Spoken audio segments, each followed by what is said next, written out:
जो कि मॉनिटर करता है कि नेटवर्क के ऊपर वाईफाई नेटवर्क हो, ईथरनेट नेटवर्क हो, या जिस नेटवर्क के अंदर भी आप कनेक्टेड हैं, उस नेटवर्क के अंदर क्या चल रहा है। आप हर एक चीज को मॉनिटर कर सकते हैं, एनालाइज कर सकते हैं। हैकर्स इसे यूज करते हैं पब्लिक वाईफाई इंटरनेट प्लेसेस के ऊपर वायर शार्क को लगा के पब्लिकली जो भी वाईफाई है जिसके साथ वो कनेक्टेड होते हैं, उसके अंदर जितनी भी होने वाली एक्टिविटीज हैं वो मॉनिटर कर रहे होते हैं, और साथ साथ जितनी भी डिटेल्स हैं उन्हें स्पूफ कर रहे होते हैं। और अगर बात की जाए एज अ सॉक एनालिस्ट, तो आपके लिए ये बहुत ही ज़्यादा इम्पोर्टेंट टूल है। जब भी किसी नेटवर्क के अंदर कोई भी मलिशियस एक्टिविटी होती है, या किसी ऑर्गेनाइजेशन के अंदर कोई भी सिस्टम अगर कंप्रोमाइज होता है, तो बाकायदा उसकी एक नेटवर्क ट्रैफिक कैप्चर होती है कि अगर आपके सिम्स टूल के ऊपर किसी किस्म का कोई नोटिफिकेशन आता है कि फला सिस्टम जो है वो इन्फेक्ट हुआ है, और वो किस तरह से इन्फेक्ट हुआ है, उसके अंदर कौन सी मलिशियस एप्लीकेशन या फाइल किस तरह से उसमें आई, किस डायरेक्टरी में वो स्टोर हुई, किस टाइम पे वो अटैक हुआ, तो आपके पास एक ट्रैफिक कैप्चर हो जाती है। आपको पी कैप एक फाइल बना के दी जाती है। एज अ सॉक एनालिस्ट आपको उसे एनालाइज करना होता है बाय यूजिंग वायर शार्क। आपको पूरी हैकर की जितनी भी मलिशियस एक्टिविटीज हैं उन्हें आइडेंटिफाई करना पड़ता है। तो ये दोनों साइड्स के लिए एक बहुत ही मुफीद टूल होने वाला है, और बहुत ही पावरफुल टूल है। सिंपल, फर्स्ट ऑफ ऑल इसकी इंस्टॉलेशन की बात की जाए तो ये मल्टी प्लेटफॉर्म सपोर्टेड है। अगर आप विंडोज यूज कर रहे हैं तो आप विंडोज के लिए भी इसे इंस्टॉल कर सकते हैं। अगर आप मैक ऑपरेटिंग सिस्टम यूज कर रहे हैं तो उसके लिए भी आपके पास आ जाता है, और अगर आप लिनक्स यूज कर रहे हैं तो आप उसके लिए भी यूज कर सकते हैं। आपने सिंपल wireshark.org के ऊपर जाना है, डाउनलोड्स के ऊपर क्लिक करना है, और विंडोज अगर आपका 64 बिट है तो 64 बिट के लिए, अगर आप जो है मैक ओएस के ऊपर हैं तो मैक ओएस के लिए, और अगर हम बात की करें लिनक्स, और यहाँ पे हमारे पास लिनक्स के पैकेज आ गए, डेबियन और रेड हैट, और हर तरह के लिनक्स के साथ भी आप इसे इंस्टॉल कर सकते हैं। बाय डिफॉल्ट ये प्री इंस्टॉल भी आता है, तो मेरे पास पहले से इंस्टॉल है, मुझे इंस्टॉल करने की ज़रूरत नहीं है। तो सिंपल आपने इसकी इंस्टॉलेशन कर लेनी है जिस तरह से बाकी सॉफ्टवेयर की इंस्टॉलेशन होती है। हम इसे ओपन करते हैं। जब आप ओपन करते हैं तो कुछ इस तरह से इंटरफेस आता है, ठीक है। तो जब आप इसका ओवरव्यू देखते हैं यहाँ पे, तो आप को बहुत ही अजीब से यहाँ पे जो इतने लंबे इंटरफेस आ रहे हैं और साथ ही कुछ लाइनें चल रही हैं, ठीक है। तो घबराना नहीं है, यहाँ पे हम एक एक चीज को एनालाइज करेंगे। फर्स्ट ऑफ ऑल अगर मैं यहाँ पे देखूं तो यहाँ पे जो ये लाइन बन रही है, इसका मतलब ये है कि इस इंटरफेस, ये सारे इंटरफेसेस हैं, कि इस इंटरफेस के ऊपर किसी किस्म की कोई हरकत हो रही है, कोई ट्रैफिक यहाँ पे जर्नेट हो रही है। तो मैं फिलहाल वाईफाई के साथ कनेक्टेड हूँ, तो मुझे शो कर रहा है कि मेरे वाईफाई के ऊपर यहाँ पे ट्रैफिक जर्नेट हो रही है। ये आपके पास जो VM वेयर नेटवर्क अडेप्टर 8.1 वगैरह है, ये आपके पास फेक इंटरफेसेस हैं। ये सॉफ्टवेयर बेस्ड है, हार्डवेयर बेस्ड नहीं है। कि इन केस आपकी डिवाइस के अंदर किसी किस्म का VM सॉफ्टवेयर इंस्टॉल है तो वो ये ट्रैफिक जनरेट कर रहा है, ठीक है। इसी तरह से आपके पास कुछ लोकल एरिया नेटवर्क है, ओपन VPN, ईथरनेट के लिए भी है। अगर आप ईथरनेट यूज कर रहे हैं तो उसके लिए भी। तो फर्स्ट ऑफ ऑल जिस ट्रैफिक को भी आपने एनालाइज करना है, अगर आप वाईफाई पे हैं तो आप इस वाईफाई को सिलेक्ट करेंगे। अगर आप ईथरनेट पे हैं तो आप ईथरनेट सिलेक्ट करेंगे। अगर आप ब्लूटूथ या किसी और किस्म के इंटरफेस के लिए आप जो है ट्रैफिक एनालाइज करना चाह रहे हैं, मॉनिटर करना चाह रहे हैं, तो आप कर सकते हैं। वायरशार्क का एक यूज ये भी है कि मोस्टली जो है आप फॉर एग्जांपल आप हॉस्टलाइज हैं, ये घर में हैं, तो आप इसे अपने नेटवर्क के अंदर जितनी बाकी डिवाइसेस जुड़ी हुई हैं आपके नेटवर्क के अंदर कनेक्टेड हैं, तो आप उन डिवाइसेस को भी मॉनिटर कर सकते हैं कि कौन बंदा क्या चीज ओपन करके बैठा है, ठीक है, और वो क्या चीज देख रहा है। इवन इसे जो है आप अपने यूनिवर्सिटी के अंदर भी यूज कर सकते हैं कि यूनिवर्सिटी का इंटरनेट जो है वो सभी के लिए ओपन होता है फॉर स्टूडेंट वाईफाई। तो आप उसके साथ अगर इसे वहां पे मॉनिटरिंग के लिए ओपन कर लेते हैं तो आप वहां पे भी देख सकते हैं कि उनके नेटवर्क के साथ जितने स्टूडेंट्स के डिवाइसेस कनेक्टेड हैं वो क्या हरकतें कर रहे हैं वहां अपनी डिवाइसेस के ऊपर। तो उसका एक सिनेरियो रहता है, वो भी हम देख लेते हैं कि किस तरह से होता है। फिलहाल मैं अपने वाईफाई के साथ कनेक्टेड हूँ और यहाँ पे कुछ ट्रैफिक जनरेट हो रही है। तो आपको कुछ नहीं करना, आपको डबल क्लिक करना है और ये ओपन हो जाएगा। जैसे ही क्लिक होगा तो आपके पास एक बहुत लंबा चौड़ा जी ये कुछ नंबर्स स्टार्ट हो गए हैं जी।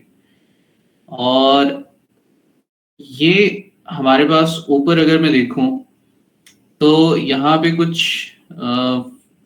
फिश फिन जैसा जो है हमारे पास एक स्ट्रक्चर है, आइकॉन है। ये होता है जब भी आपको कैप्चर्स करने हैं पैकेट्स को। और साथ ये हमारे पास ये टोटल जो पहली वाली बार है इसे टूल बार कहते हैं। इस चीज से घबराना नहीं है जो न्यू है। तो एक एक चीज को एनालाइज करेंगे। यहाँ पे स्टॉप बटन, जब इसे स्टॉप करूंगा तो ये स्टॉप हो गई। कुछ ही सेकंड्स के अंदर इसने कितने पैकेट्स जो हैं वो कैप्चर किए हैं अगर मैं आपको दिखाऊं तो ये साइड पे नंबर्स लिखे हुए हैं कि कुछ ही सेकंड्स के अंदर इसने ऑलमोस्ट 16,000 पैकेट्स तक कैप्चर किए हैं। और जितनी भी हमारी ट्रैफिक ओवर द इंटरनेट जा रही होती है वो in the form of packets जा रही होती है। तो इसके साथ साथ हमारा फर्स्ट यहाँ पे अगर मैं क्लिक करता हूँ तो जो पहले वाली ट्रैफिक कैप्चर हुई है आप उसे एक फाइल के अंदर स्टोर भी कर सकते हैं। फिलहाल मैं स्टोर नहीं करना चाह रहा। तो अब दोबारा से स्टार्ट, यहाँ से स्टॉप, यहाँ से स्टार्ट, ठीक है। तो ये स्टॉप एंड स्टार्ट के बटन आ गए। ये हमारे पास ही है करंट स्टार्ट करंट कैप्चर। अगर मैं इसे क्लिक करता हूँ तो आपका क्या होता है कि आपके जितनी भी पैकेट्स कैप्चर हुए हैं वो दोबारा से कैप्चर होना स्टार्ट हो जाएंगे, ठीक है। सेव बिफोर कंटिन्यू या कंटिन्यू विदाउट सेविंग। तो मैं फिलहाल कंटिन्यू विदाउट सेविंग जा रहा हूँ। तो फर्स्ट स्टार्ट, स्टॉप, रीस्टार्ट। और ये हमारा, अभी मैं इसे स्टॉप कर दूं, काफी सारी ट्रैफिक हो गई है। जब यहाँ पे क्लिक करते हैं तो ये हमारे पास जी कैप्चर ऑप्शंस के नाम से एक आइकॉन है। कैप्चर ऑप्शंस के नाम से एक आइकॉन है और यहाँ पे हमें फिर से काफी सारे इंटरफेस मिलते हैं।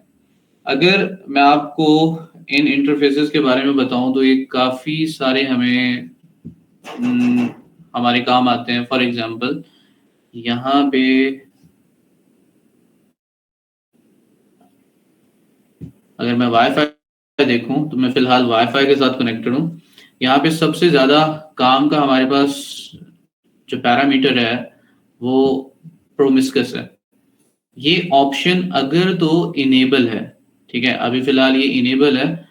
तो इस इनेबल का मतलब ये है कि आपका ये वाईफाई के साथ जो कनेक्टेड है वायर शार्क, ये उस वाईफाई के साथ कनेक्टेड जितनी भी डिवाइसेस हैं उनसे ट्रैफिक मॉनिटर करके आपको ला के देगा, ठीक है। अगर ये इनेबल नहीं है तो ये सिर्फ आपकी डिवाइस के ऊपर आने वाली ट्रैफिक को मॉनिटर करेगा, ठीक है। तो इस चीज का ध्यान रखना है। एक होता है विदाउट प्रेमिसेस ऑप्शन और एक होता है हमारे पास विद प्रोमिस्कस ऑप्शन। तो जब भी आपने वाईफाई के ऊपर बाकी डिवाइसेस का भी डाटा मॉनिटर करना है तो आपके पास ये ऑप्शन इनेबल होना चाहिए। बाकी कुछ फिल्टर्स हैं, ये मॉनिटर करेंगे हम। अभी फिलहाल मैं आपको इसे क्लोज करता हूं और ये सेक्शन हम डिफाइन करते हैं। अच्छा जी, टूल बार के अंदर ये 3 ऑप्शन आ गया, चौथा आ गया हमारे पास ये ऑप्शन, काफी एडवांस है, हम इसे भी देखेंगे। इसके बाद अगर आपके पास कोई फाइल कैप्चर है, ठीक है, तो आप उठा सकते हैं, ठीक है।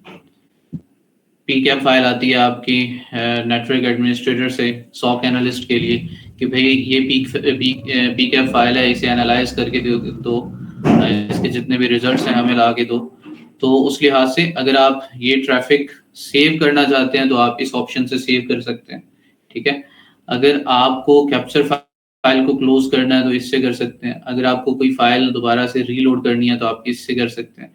आपके पास कोई पैकेट आपको फाइंड करना है तो आप इसके ऊपर क्लिक करते हैं। फॉर एग्जांपल मुझे टीसीपी पैकेट्स फाइंड करने हैं तो मैं क्लिक करूंगा, यहाँ पे जितने भी टीसीपी पैकेट्स हैं ये मेरे पास हाईलाइट हो जाएंगे।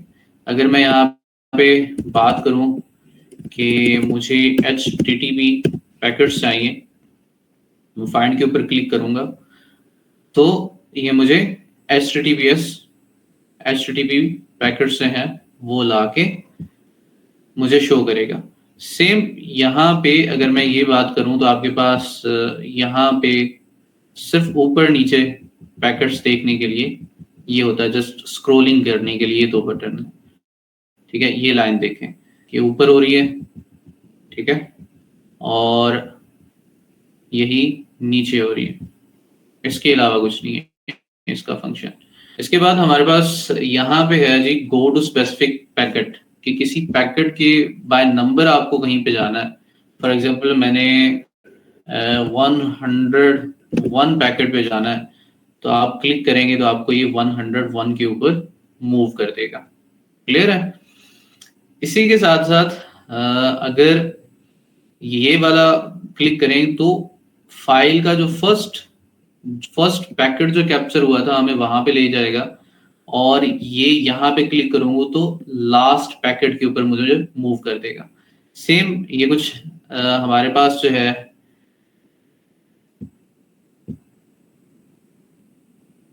नेक्स्ट ये कलर्स हैं। विदाउट कलर चाहिए आपको या विद कलर चाहिए तो उस लिहाज से भी आप कर सकते हैं। यहाँ पे अगर आप विंडोज के टेक्स्ट को बड़ा करना चाहें तो भी कर सकते हैं। अगर विंडोज के टेक्स्ट को आप स्मॉल करना चाहें तब भी कर सकते हैं। यहाँ पे आप दोबारा से रिटर्न करना चाहें डिफॉल्ट कंडीशन में तो आप कर सकते हैं, ठीक है। तो ये चीज हो गई।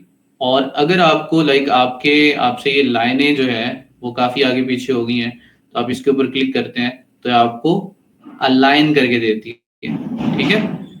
और अगर मैं इसके ऊपर क्लिक करूं तो बेसिकली ये ऑप्शन हमारा आता है यहाँ पे। आप एडिट पे जाते हैं, नीचे ऑप्शन आ जाता है जी प्रेफरेंसेस का।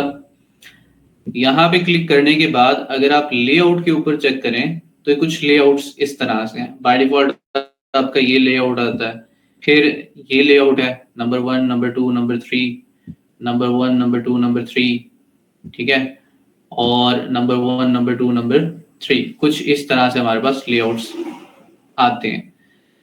तो मैं ज्यादा प्रेफर इसे करता हूँ तो मैं अभी फिलहाल इसे अप्लाई कर लेता हूँ। करने के बाद मुझे कुछ इस तरह से शो होंगे पैकेट्स, ठीक है। मैं इस तरह से हर एक सेक्शन को बड़ा क्लियर वे के साथ देख सकता हूँ। तो छोटा कर दूं और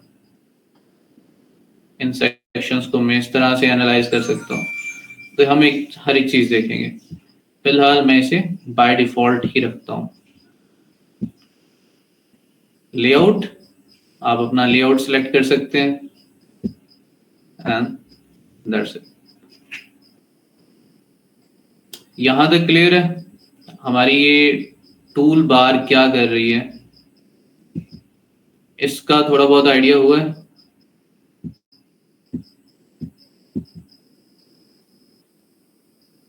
क्लियर है, मुश्किल तो नहीं लग रहा, ये तो बच्चों वाली चीजें हैं। अच्छा जी, नेक्स्ट चलते हैं। ये हमारे पास सेक्शन 1 है। सेक्शन 1 को हम जो है इसके अंदर आपके पास पैकेट्स होते हैं और पैकेट्स की इंफॉर्मेशन आपके पास होती है। मिसाल के तौर पे मैंने अभी कुछ ही सेकंड्स की ट्रैफिक जनरेट करवाई, ठीक है, कैप्चर की। तो यहाँ पे पहला पैकेट मुझे ये मिला। इसके अंदर नंबर है कि पैकेट नंबर कौन सा था, पैकेट कितने मिली सेकेंड्स के अंदर ट्रांसफर हुआ उसका टाइम कितना था, कितने मिली सेकेंड के अंदर वापस रिस्पॉन्स आया तो उसका टाइम कितना था, उसके साथ साथ सोर्स आईपी, यानी ये मेरी डिवाइस का आईपी एड्रेस है, तो इसने किसी और डिवाइस के आईपी एड्रेस या सर्वर के साथ कम्युनिकेशन की, तो उसका आईपी एड्रेस क्या है? UDP protocol.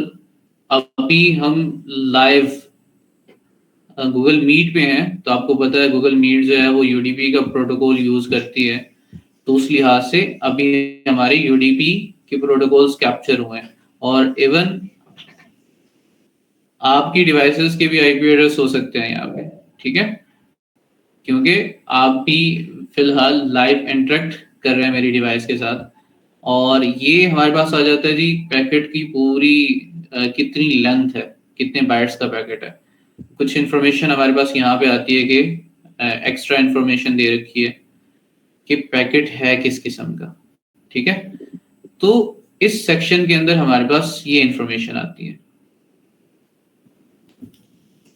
और अगर मैं थोड़ा सा ओवरव्यू आपको सेकंड सेक्शन का दूं, तो ये जी हमारे पास सेकंड सेक्शन है।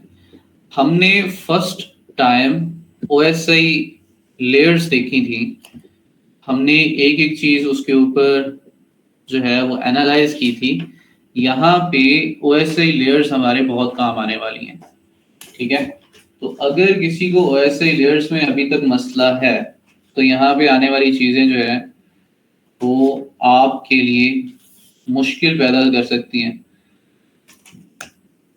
इस सेक्शन को समझना है तो आपको ऐसे ही लेयर्स के ऊपर ग्रिप होनी चाहिए, ठीक हो गया। Just a minute.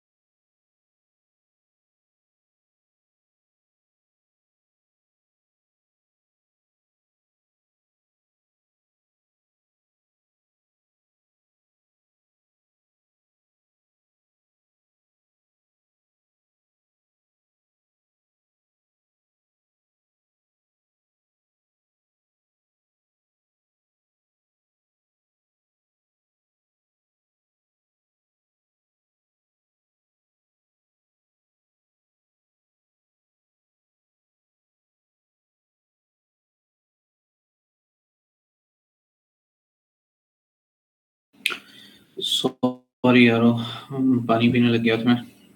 अच्छा जी, सेक्शन 1, इसका हमने थोड़ा बहुत ओवरव्यू देखा है कि जितने भी पैकेट्स कैप्चर होंगे उसके अंदर हमारी सोर्स आईपी, डेस्टिनेशन आईपी और कुछ इंफॉर्मेशन कि किस किस्म का डाटा ट्रांसफर हो रहा है, उसकी नेचर क्या है, ठीक है, और उस पैकेट का पर्पस क्या है, ये इंफॉर्मेशन हमें फर्स्ट सेक्शन में मिलती है। और इसी के अंदर हमारे पास प्रोटोकॉल्स की इंफॉर्मेशन भी मिलती है। ARP प्रोटोकॉल है, TCP है, TLS है, तो ये सारी इंफॉर्मेशन हमें यहाँ पे मिलती है। इसे हम पैकेट मेन्यू भी कहते हैं या पैकेट लिस्ट मेन्यू भी कहते हैं, ठीक है। फर्स्ट सेक्शन हमारा क्या कहलाता है? पैकेट मेन्यू लिस्ट या पैकेट मेन्यू। क्लियर है?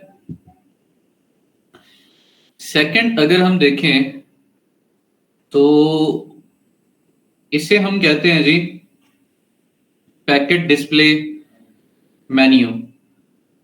पैकेट डिस्प्ले मेन्यू कि जितना भी पैकेट है उसकी इंफॉर्मेशन को ये डिस्प्ले करेगा। इसमें क्या क्या चीजें हैं? अगर मैं फर्स्ट फ्रेम की बात करूं तो हमने देखा था ओएसआई लेयर के अंदर, डाटा लिंक लेयर के अंदर हमारे पास फ्रेम बनता है, ठीक है, और उस फ्रेम के अंदर काफी सारी इंफॉर्मेशन होती है और ये हमें हर पैकेट के फ्रेम की इंफॉर्मेशन यहाँ पे हमें शो करेगा। अगर मैंने फर्स्ट पैकेट सेलेक्ट किया है तो उसका कुछ फ्रेम हमें क्या क्या चीजें दिखा रहा है कि फ्रेम नंबर क्या है, कितने बिट्स का है, ठीक है, उसका प्रोटोकॉल कौन सा है, ठीक है, इवन मैक एड्रेस भी हमें दिखा रहा है, ठीक है। तो ये सारी इंफॉर्मेशन हमारे पास फ्रेम के अंदर मौजूद होती है।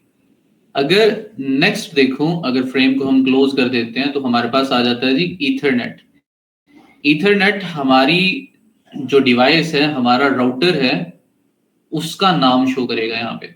मैं यहाँ पे हवावे के राउटर के साथ कनेक्टेड हूँ, उसका मैक एड्रेस क्या है और उसका मॉडल क्या है, उसका नंबर क्या है, ये मुझे वो शो कर रहा है। साथ साथ मुझे उसका जो मैक एड्रेस है वो भी यहाँ पे शो कर रहा है। और ये आपका ईथरनेट काम करता है ट्रांसपोर्ट लेयर के ऊपर। फर्स्ट, डाटा लिंक लेयर यहाँ पे हमारे पास पूरी मौजूद है हर पैकेट की। सेकंड, ट्रांसपोर्ट लेयर मौजूद है हमारे पास हर पैकेट की, ठीक है, जिसके ऊपर भी हम क्लिक करेंगे। थर्ड की बात की जाए तो इंटरनेट प्रोटोकॉल वर्जन, क्या आप आईपी एड्रेस कौन सा यूज कर रहे हैं, ठीक है, डेस्टिनेशन आईपी एड्रेस क्या है और सोर्स आईपी एड्रेस क्या है। सोर्स हमेशा वो होगा जो कोई ना कोई डाटा शेयर कर रहा है किसी दूसरे के साथ। अगर मैं आपके साथ कोई डाटा शेयर कर रहा हूं तो मैं सोर्स हूं, अगर आप कोई डाटा मुझे शेयर कर रहे हैं तो आप सोर्स हैं, ठीक है। एट अ टाइम सोर्स और डेस्टिनेशन चेंज होते रहते हैं, ठीक है। तो जो डिवाइस डाटा शेयर करेगी दूसरे के साथ, जनरेट करेगी, तो उसे सोर्स कहते हैं। तो फिलहाल मेरा सोर्स जो है आईपी एड्रेस कौन सा है, डेस्टिनेशन आईपी एड्रेस कौन सा है, ये पैकेट के अंदर मौजूद है। पैकेट का लाइफ टाइम क्या है और ये सारा कुछ हमारे पास, हेडर चेकसम स्टेटस वगैरह, ये हमारे पास मौजूद होता है इंटरनेट प्रोटोकॉल वर्जन के ऊपर। अगर टीसीपी ट्रांसमिशन कंट्रोल प्रोटोकॉल की बात की जाए तो इसे जब हम ओपन करते हैं तो यहाँ पे भी हमें काफी सारी इंफॉर्मेशन शो हो जाती है। अगर आप देखें तो विंडोज से जनरेट हो रहा है, यहाँ पे और भी काफी सारी, ये सारे वही फ्लैग हैं, ठीक है। एक्नॉलेज, पुश, ठीक है, रीसेट फ्लैग, सिंक्रोनाइजेशन फ्लैग्स, ये सारे हमें वो शो कर रहा है कि किस तरह से एक डिवाइस दूसरे के साथ कनेक्शन बिल्ड कर रही है। तो ये सारा सेक्शन आपका रह जाता है। ट्रांसमिशन प्रोटोकॉल भी ये ट्रांसपोर्ट लेयर के ऊपर काम करती है। तो कुछ यहाँ पे OSI लेयर्स हमें उस पैकेट की इंफॉर्मेशन को, टोटल जो भी सिनेरियो हमें दिखाती है। अभी फिलहाल मैंने कोई इतना खास कोई पैकेट उठाया नहीं है, तो जब हम कैप्चर करेंगे ट्रैफिक को तब आपको एक एक चीज अच्छे से पता चल जाएगी कि ये कितनी कितनी इंफॉर्मेशन हमें दिखाते हैं। तो नेक्स्ट हमारे पास ये लास्ट वाला है, इसे कहते हैं packet byte menu. Packet byte menu जो है वो क्या होता है? पैकेट बाइट मेन्यू हमें रॉ डाटा दिखाता है उस पैकेट का। आपको मालूम है कि जितने भी पैकेट्स हैं वो इनक्रिप्टेड फॉर्म के अंदर जाते हैं ओवर द इंटरनेट। अगर तो वो HTTPS के साथ ट्रांसफर हो रहे हैं तो इनक्रिप्टेड है, अगर तो HTTP के साथ जा रहे हैं तो वो अनइनक्रिप्टेड है। तो उस लिहाज से हमें जितनी भी ट्रैफिक है यहाँ पे हमें शो करते हैं कि ये डिफरेंट वैल्यूज के अंदर होती हैं। मिसाल के तौर पे ये आप डिफरेंट वैल्यूज के साथ ओपन कर सकते हैं। अगर मैं यहाँ पे क्लिक करूं तो मैं इसे हेक्साडेसिमल की फॉर्म में देख सकता हूँ, आस्की की फॉर्म में देख सकता हूँ, ठीक है, अरेज, डेसिमल, ऑक्टल और बिट्स की फॉर्म में भी देख सकता हूँ। क्वेश्चन समटाइम होता है इंटरव्यू के दौरान भी कि क्या आप वायर शार्क के अंदर जो आपके पास पैकेट बाइट मेन्यू है उसमें जो भी पैकेट का रॉ डाटा है वो in the form of bits and bytes आप व्यू कर सकते हैं या नहीं कर सकते? तो डेफिनेटली कर सकते हैं आप, यहाँ पे मैंने कर भी रखा है। तो आप अगर डेसिमल में देखें तो कुछ इस तरह से शो होगा, अगर ऑक्टल में देखें तो कुछ इस तरह से शो होगा। तो फिलहाल मैंने बिट्स कर रखा है। तो अब ज्यादा स्टूडेंट्स को यहाँ पे बड़ा मसला आता है, वो ये सोच के वैसे भी उनका दिल जो है वो घबराने लग जाता है, पता नहीं किस दुनिया में आ गए। तो कोई मसला नहीं है, एक एक चीज एनालाइज करेंगे इससे भी, और ऊपर वाले 3 सेक्शन भी। अभी इन तीनों में किसी किस्म का कोई कॉन्सेप्ट अगर क्लियर नहीं है तो मुझे बताओ, फिर हम नेक्स्ट चलते हैं। फर्स्ट हमारे पास पैकेट लिस्ट मेन्यू आ गया, उसके बाद पैकेट डिस्प्ले मेन्यू आ गया और उसके बाद पैकेट बाइट मेन्यू आ गया। ठीक है, ये इंफॉर्मेशन हमें कौन से देता है, ये इंफॉर्मेशन हमें क्या क्या देता है, और ये हमारे पास रॉ डाटा शो करता है हर पैकेट का। क्लियर है? ओके।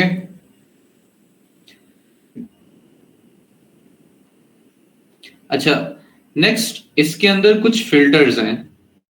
फिल्टर्स आपकी जिंदगी को बहुत आसान कर देते हैं। फॉर एग्जाम्पल, मैं यहाँ पे अगर ट्रैफिक कैप्चर करना स्टार्ट कर दूं और मैं कुछ भी सर्च करता हूँ, लाइक मैं अपनी यहाँ पे एक वेबसाइट ओपन कर लेते हैं वन वेब के नाम से, जो कि अनएन्क्रिप्टेड है।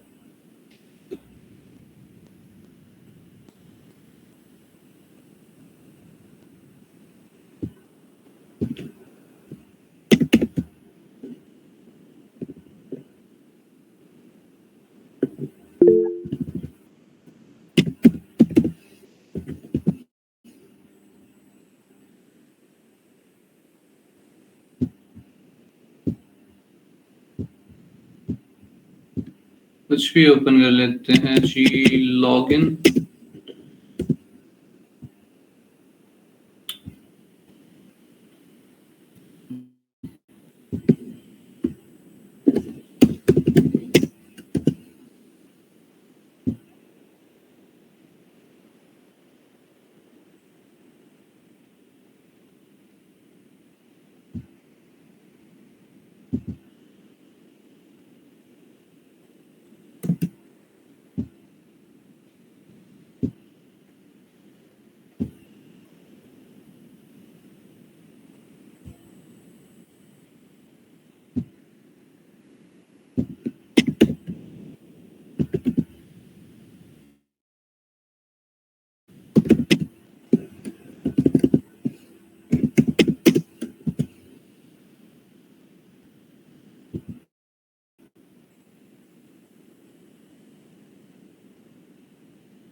अब इतने से काम पे मेरे पास कितने पैकेट्स जनरेट हो गए हैं, अगर मैं आपको दिखाऊं तो ये मेरा लास्ट पैकेट है और इतने से वक्त के अंदर 35,782 पैकेट्स हमारे कैप्चर हुए हैं। तो डेफिनेटली हर एक पैकेट को आप ओपन करके देखें और देखें कि इस पैकेट के अंदर क्या चीज़ कैप्चर हुई है और किस तरह से क्या क्या इंफॉर्मेशन है। अगर कोई ऐसी हरकत होती है इंटरनेट के अंदर, आपकी जिस ऑर्गेनाइजेशन में काम कर रहे हैं, कि उनका कोई सिस्टम इन्फेक्ट हो जाता है, तो आपको अगर वो पी कैप फाइल दें, और पी कैप फाइल मोस्टली 24 घंटे की होती है। ठीक है, अगर कोई 24 घंटे की पी कैप फाइल आपको उठा के दे दे और कहे कि आपने एक ऐसा मोमेंट फाइंड करना है जिस मोमेंट के अंदर वो सिस्टम इन्फेक्ट हुआ है, तो क्या करेंगे आप? लाखों करोड़ों पैकेट्स को इस तरह से आप एनालाइज नहीं कर सकते। उसके लिए क्या होता है, हमारे पास फिल्टर्स होते हैं जो कि हमारी जिंदगी को बहुत आसान कर देते हैं। ठीक है, हम इन फिल्टर्स को यूज करते हैं। हमारे पास दो किस्म के फिल्टर्स होते हैं। कितने किस्म के फिल्टर्स हैं? दो किस्म के फिल्टर्स हैं। एक फिल्टर हमारे पास डिस्प्ले फिल्टर होता है, ठीक है, और एक फिल्टर हमारे पास होता है जी कैप्चर फिल्टर। अगर मैं यहाँ पे बात करूं तो ये ऊपर शो भी हो रहा है कि डिस्प्ले फिल्टर है, ठीक है, और कैप्चर फिल्टर हमारा यहाँ पे मौजूद है। ठीक है, दिस वन। आप यहाँ पे क्लिक करेंगे कैप्चर ऑप्शंस के ऊपर, जहाँ पे आपने इंटरफेस को सिलेक्ट कर रखा है, तो यहाँ पे आपके पास कैप्चर फिल्टर मौजूद है। ठीक है, डिस्प्ले फिल्टर और capture filter, there are two types of filters in Wireshark. तो बेसिकली फिल्टर्स हमारे पास ऐसे टूल्स हैं जो कि हम जिस पैकेट को भी स्कैन करना चाह रहे हैं या किस पैकेट को भी हम जो है मॉनिटर करना चाह रहे हैं या सर्च करना चाह रहे हैं, तो हमें उनके रिजल्ट्स निकाल के दिखाते हैं। मिसाल के तौर पे अगर मैं आपको डिस्प्ले फिल्टर बताऊं, तो इसका मोस्टली सीन ये होता है कि ये मैंने ट्रैफिक कैप्चर कर रखी है, ठीक है। इस कैप्चर्ड ट्रैफिक से कोई भी फिल्टर मुझे फिल्टर आउट करना है, कोई भी पैकेट, कोई भी प्रोटोकॉल, कोई भी IP address related to time, ठीक है, किसी किस्म की भी मुझे इंफॉर्मेशन अगर एक्सट्रैक्ट करनी है कैप्चर्ड ट्रैफिक से, ये ऑलरेडी कैप्चर हो चुकी है, तो मैं डिस्प्ले फिल्टर यूज करूंगा।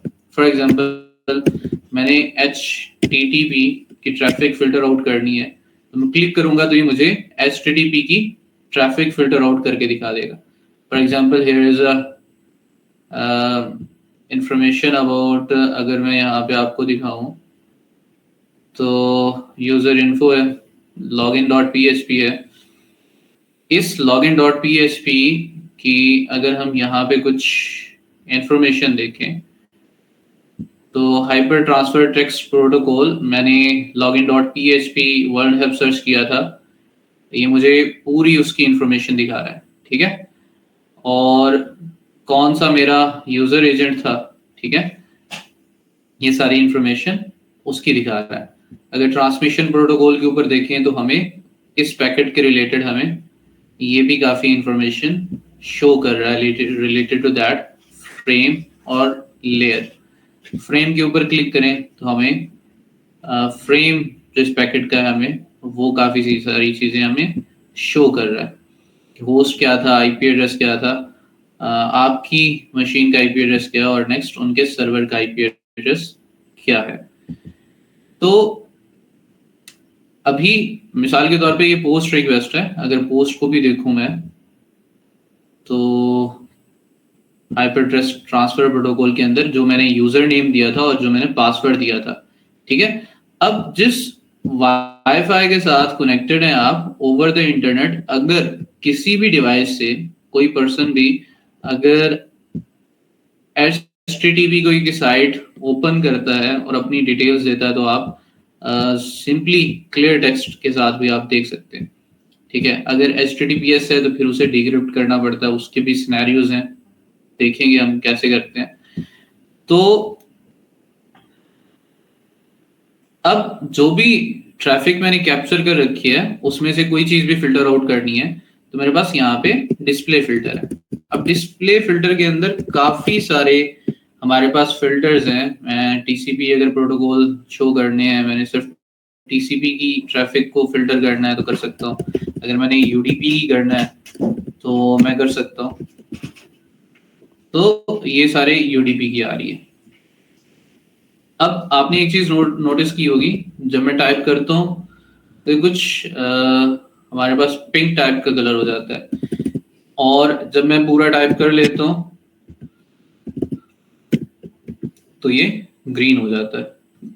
अब ग्रीन तब होता है जब पूरा फिल्टर जो है यानी जो क्यूरी यहाँ में मैं दे रहा हूँ वो करेक्ट है तो ये ग्रीन है। अगर यहाँ पे मैं कुछ भी गलत टाइप करूंगा तो ये शो कर देगी कि भाई ऐसे नहीं काम चलेगा, एक वे है, एक तरीका है क्यूरी करने का, मुंह उठा के कुछ भी सर्च नहीं कर सकते कुछ भी टाइप करके, ठीक है। एक पूरा सिंटैक्स है।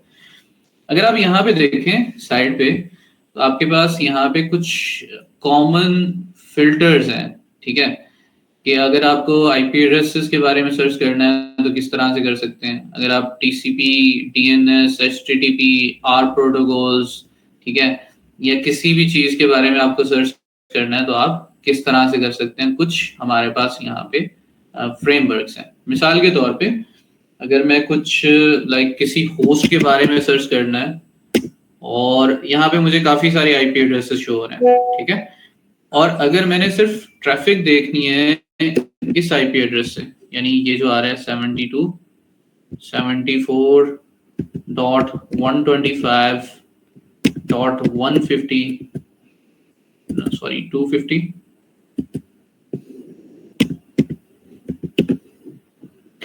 and .252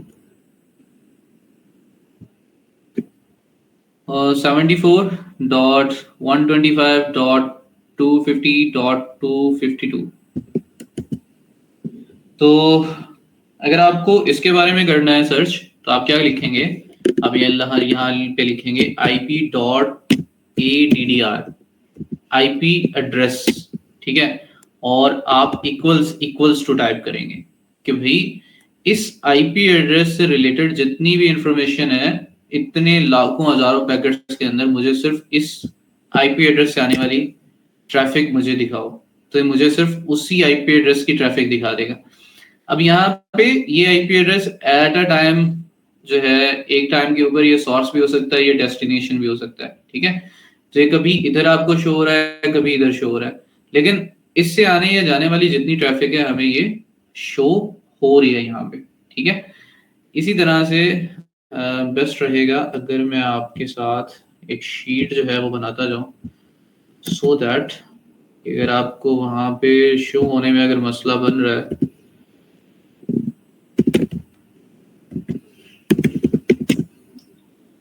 इजीली देख सकें।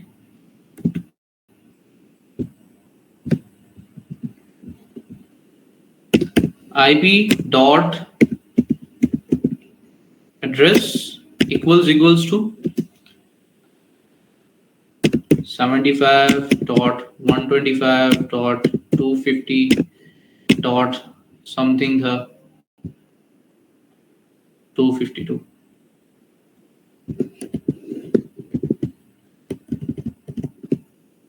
तो मैंने अगर ट्रैफिक सर्च करनी है related to this IP address only, तो मुझे शो कर देगा, ठीक है। इसी तरह से हमारे पास काफी सारे फिल्टर्स हैं। अगर मैं देखूं तो अगर आपको सोर्स IP एड्रेस के बारे में सर्च करना है तो src source dot addr, ठीक है, और फिर आप इक्वल्स टू करके सोर्स IP एड्रेस करके भी सर्च कर सकते हैं, ठीक है।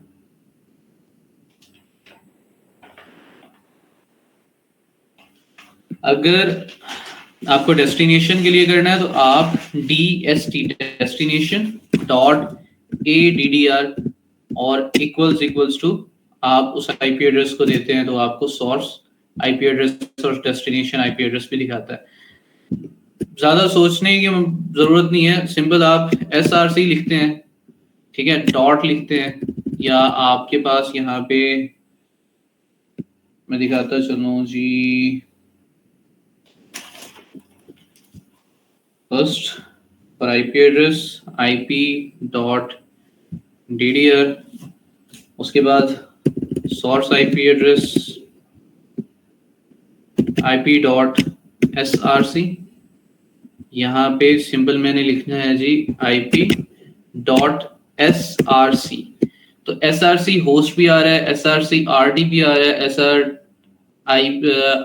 IP सोर्स RD होस्ट भी आ रहा है। तो मुझे सिर्फ सोर्स होस्ट सिलेक्ट करना है, तो मैं इक्वल्स टू लिख के जो भी IP एड्रेस है, फॉर एग्जांपल मैं अपना ही लिख लेता हूँ 192.168.100.8। तो एज अ सोर्स मुझे सिर्फ मेरी मशीन की ट्रैफिक देखनी है कि जो मेरी मशीन से गई है ओवर द इंटरनेट बाकी सभी के पास। तो अब ये UDP ट्रैफिक देख रहे हैं आप कि मैं आपके साथ लाइव ट्रांसमिशन के ऊपर आपके साथ कनेक्टेड हूं, तो इस वजह से ज्यादा UDP ट्रैफिक जनरेट हो रही है। तो यहाँ पे आप सिंपल फॉर सोर्स, इसी तरह से अगर आप डेस्टिनेशन के करते हैं तो DIST डेस्टिनेशन, और सेम जिस IP एड्रेस को भी एज अ डेस्टिनेशन आपने देखना है तो इस तरह से सर्च कर सकते हैं। अगर बात करें, ये होगी IP एड्रेसेस की, IP.ADDR इक्वल्स टू ये IP एड्रेसेस हो गए। अगर आपने TCP के लिए सर्च करना है, लाइक TCP पोर्ट्स के लिए, TCP ट्रांसमिशन के लिए, तो आप कुछ इस तरह से कर सकते हैं कि लाइक मुझे IP एड्रेस, यानी जो मेरा IP एड्रेस है इक्वल्स टू दिस, और साथ इससे जनरेट होने वाली जो TCP ट्रैफिक है मुझे वो शो कर दे। तो आप कुछ इस तरह से लिखते हैं और ये आप ऑपरेटर यूज कर सकते हैं एंड और, ठीक है। तो ये ऑपरेटर आप यहाँ पे यूज कर सकते हैं। यहाँ पे अगर मैं सर्च करूं तो ये मुझे वो सारी ट्रैफिक फिल्टर कर देगा जो टीसीपी फॉर्मेट के अंदर आ रही है, ठीक है। इसी तरह से अगर मुझे किसी स्पेसिफिक पोर्ट की जो है वो ट्रैफिक देखनी है तो ये केस सेंसिटिव है। इस चीज का ध्यान रखना है कि आपने टीसीपी लिखना है स्मॉल के अंदर, आपने पोर्ट लिखना है, लिखने के बाद आप इक्वल्स इक्वल टू देते हैं। फॉर एग्जांपल टीसीपी पोर्ट 443 के ऊपर मुझे सर्च करना है, तो अगर मैं यहाँ पे आपको सर्च करके दिखाऊं तो ये फिल्टर आउट कर देगा सिर्फ उसी स्पेसिफिक पोर्ट की ट्रैफिक को, टीसीपी। और ये सारे नीचे फिल्टर्स आ जाते हैं related to TCP. Different scenarios के अंदर आप डिफरेंट यूज कर रहे होते हैं। तो अभी मैं टीसीपी पोर्ट के लिए कर रहा हूँ तो डॉट पोर्ट लिखा है, ठीक है। और ये यहाँ पे बकायदा शो भी हो गया कि आपने इसे किस तरह से यूज करना है। इक्वल्स इक्वल्स टू 443 कर रहा हूँ तो मुझे ये शो कर देगा कि अगर मैं ओवर द इंटरनेट किसी वेब एप्लीकेशन के साथ इंटरेक्ट हुआ हूँ, विद दिस पोर्ट इंटरेक्ट करूंगा तो मुझे उसकी सारी ट्रैफिक जो है वो मुझे शो कर देगा। तो ये हमारे पास ये पोर्ट्स आ गए, पोर्ट्स की स्कैनिंग।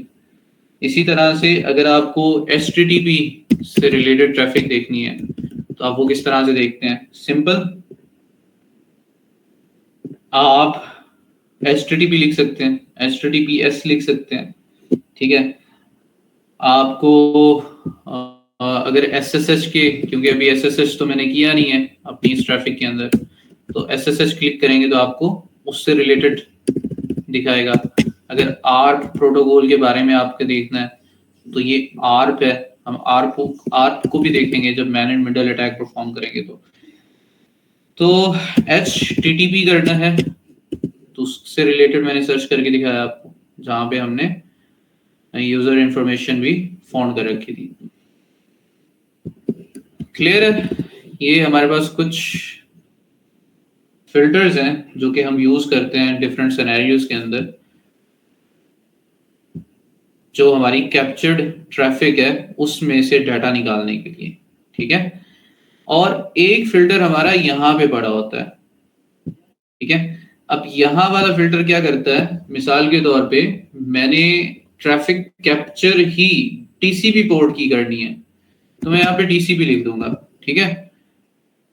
तो ये मुझे दिखा देगा कि टीसीपी पोर्ट की HTTP ट्रैफिक जो है मुझे कैप्चर करनी है, या सिर्फ मैं टीसीपी लिख सकता हूँ। मैं चाहता हूँ मैं सिर्फ ट्रैफिक HTTP की कैप्चर करूँ ओवर द इंटरनेट, तो मैं उसे कैप्चर कर सकता हूँ। स्टार्ट करने से पहले आप पहले ही डिफाइन कर देते हैं कि मुझे इंटरनेट पे इतनी फालतू की ट्रैफिक नहीं चाहिए, मुझे एक स्पेसिफिक ट्रैफिक चाहिए।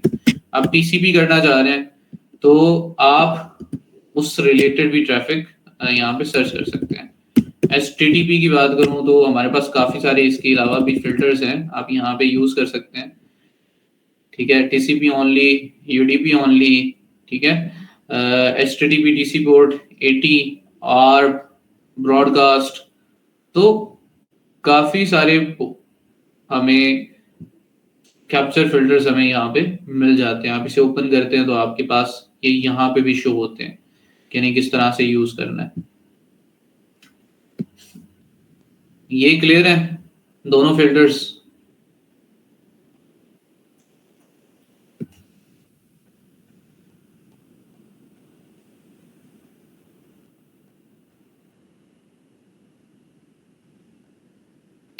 क्लियर है? यस सर, क्लियर है।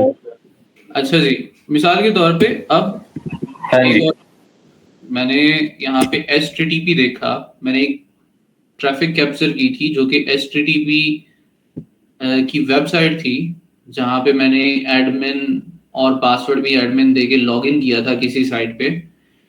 तो रिलेटेड टू साइट अगर आप देखें तो दो तरह की रिक्वेस्ट होती है जब भी आप किसी वेब एप्लीकेशन के साथ इंटरेक्ट करते हैं। तो एक गेट होती है, एक पोस्ट होती है।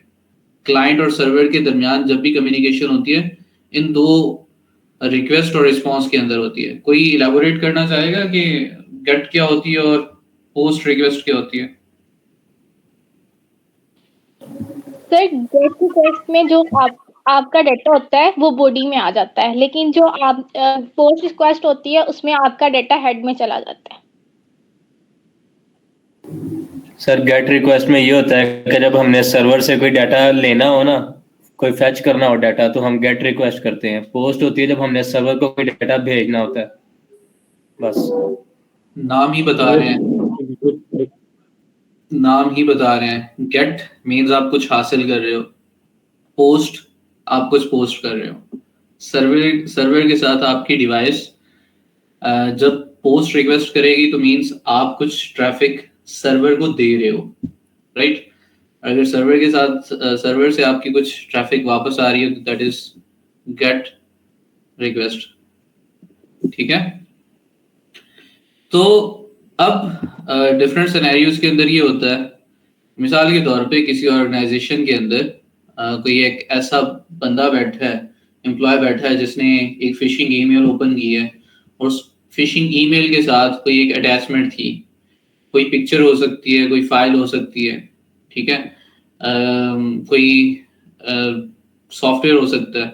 वो जैसे ही ओपन करता है उसका सिस्टम कंप्रोमाइज हो जाता है, ठीक है?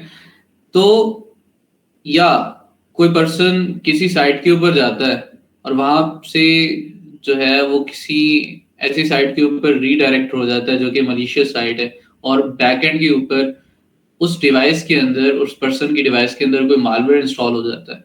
तो वो पर्सन किस साइट के साथ उसने इंटरेक्ट किया, ठीक है, उसने कौन सी फाइल उसने डाउनलोड की, कहाँ से, उसका सोर्स कौन सा था, ठीक है?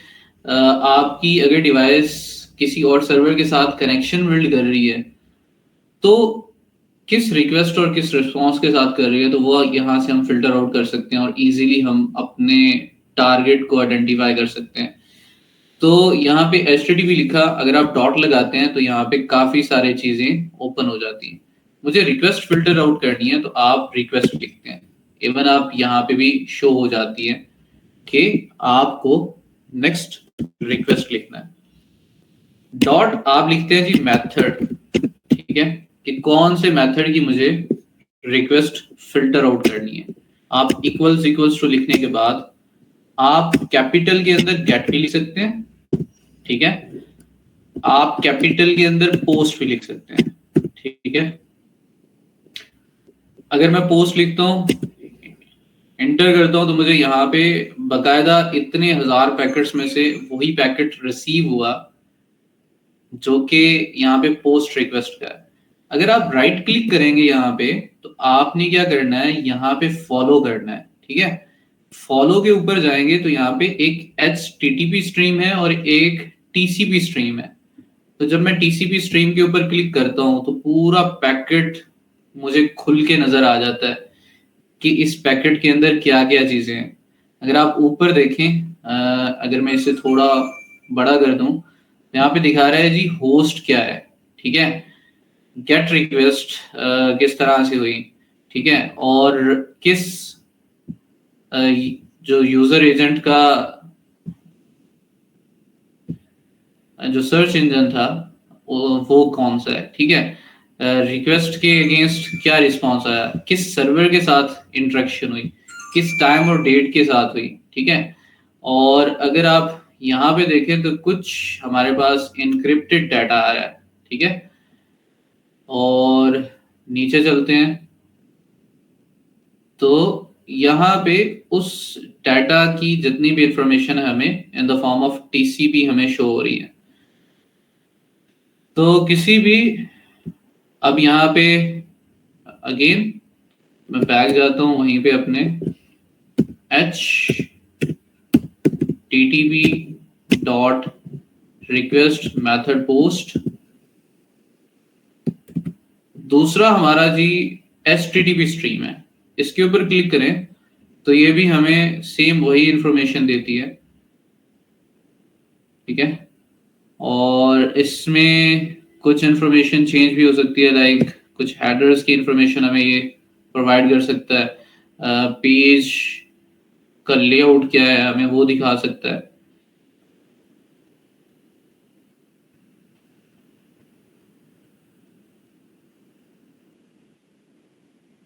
और हमने यूजर नेम और पासवर्ड क्या दे रखा था, हमें इसने ये भी शो कर दिया। ठीक है, तो ये अनइनक्रिप्टेड है तो इस वजह से हमें इसने इजीली शो कर दिया। तो आप किसी भी पैकेट की आपने जो है वो ट्रैफिक देखनी है। इसी तरह से अगर मैं देखूं http डॉट मेथड पोस्ट था, पोस्ट की जगह पे मैं गेट कर देता हूं, तो ये लॉगिन डॉट php जो कि सर्वर की तरफ से ओपन हुआ था, इसे हम अगर ओपन करें तो फॉलो टीसीपी स्ट्रीम, उसके अंदर हमें कुछ इंफॉर्मेशन इसने दे रखी है। ये सारा पेज का लेआउट है बैकएंड पे, और सेम वही इंफॉर्मेशन हमें यहाँ पे मिल जाती है कि सर्वर का वर्जन कौन सा है, क्लाइंट कौन सा यूज हुआ, होस्ट कौन सा है। ठीक है, तो इस तरह से आप एक एक पैकेट को ओपन करके भी देख सकते हैं। Follow TCP stream, HTTP stream, इस तरह से। क्लियर है ये? सर ये फाइल वाले सेक्शन में जाना जरा, विच वन? वो ऊपर फाइल वाले में जी, तो यहाँ नीचे एक्सपोर्ट ऑब्जेक्ट्स लिखा हुआ है सबसे नीचे, तो यहाँ पे HTTP देखना, यहाँ पे HTTP जी यही वाला। सर यहाँ पे जितनी फाइल्स ट्रांसफर हुई है ना नेटवर्क पर, इनको आप डाउनलोड भी कर सकते हैं। हाँ, वो मैं बताने लगा था। मिसाल के तौर पे आप स्पेसिफिक पैकेट भी इंपोर्ट एक्सपोर्ट कर सकते हैं। मिसाल के तौर पे हमने लास्ट टाइम वही कर रखा था, पोस्ट वाली देख लेते हैं। तो आप सिंपल इसे भी जो है क्लिक करेंगे, आप इसे एक्सपोर्ट कर सकते हैं। स्पेसिफिक पैकेट को आप किस फॉर्म के अंदर एक्सपोर्ट करना चाह रहे हैं, ठीक है, प्लेन टेक्स्ट के अंदर करना चाह रहे हैं या किसी एक्सएमएल फाइल के अंदर, JSON फाइल के अंदर भी एक्सपोर्ट करना चाह रहे हैं, कर सकते हैं। ठीक है, और इवन आप मल्टीपल फाइल्स भी एक्सपोर्ट करना चाह रहे हैं तो कर सकते हैं। ठीक है, और अगर HTTP स्ट्रीम, SMP और डिफरेंट प्रोटोकॉल्स की आप जो है वो फाइल्स कैप्चर करना चाह रहे हैं तो वो कर सकते हैं आप। ठीक है, क्लियर है यहाँ तक?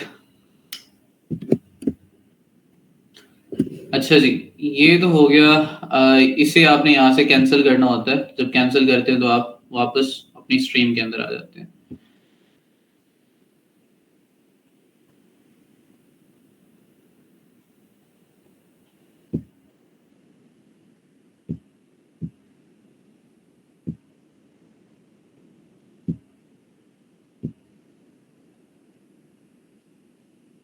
यहाँ पे स्टैटिक्स के अंदर देखते हैं तो आप कैप्चर फाइल प्रॉपर्टीज देख सकते हैं कि जो फाइल आपने कैप्चर कर रखी है वो कितने एमबीज की है, उसकी हैश क्या है, उसकी फॉर्मेट क्या है, किस टाइम से किस टाइम तक कैप्चर हुआ डाटा, ठीक है, कितने सेकंड्स, मिनट्स या घंटों तक चली है, किस हार्डवेयर ने जो है वो इसे जो है कैप्चर किया और कितने पैकेट्स कैप्चर हुए हैं कितने टाइम स्पैन के अंदर।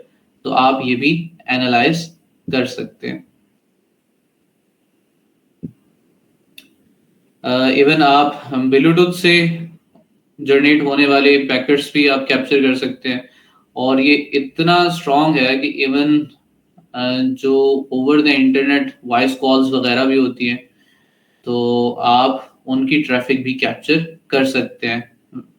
ठीक है, इवन आप उन्हें, अगर मैं इसे ओपन करूं तो यहाँ पे आपको प्ले स्ट्रीम का भी ऑप्शन आ रहा है, इसे रिकॉर्ड भी कर सकते हैं आप, वीडियो कॉल्स को आप स्टोर भी कर सकते हैं। ठीक है, तो ये हमारे पास काफ़ी सारे इंटरफेसेस हैं जिनके ऊपर हम ये अप्लाई कर सकते हैं। अच्छा जी, अभी अगर मैं लेके चलूं आपको, अगर मैं इसे कट कर देता हूं, लेट मी चेक। अगर दूसरे सिस्टम पे हम चलते हैं। मैंने बेसिक थोड़ा बहुत आपको ओवरव्यू दिया है, ठीक है। जब हम इसे नेक्स्ट एनालाइज करेंगे, काफी सारे पीके फाइल्स के साथ हमारा वास्ता पड़ना है, दोनों के ही लिए, सॉक के लिए भी और सीएच के लिए भी, तो आपको ये इजी टू यूज होगा आपके लिए, इतना कोई मुश्किल नहीं है, ठीक है। फिलहाल जितनी बातें समझाई हैं क्लियर है।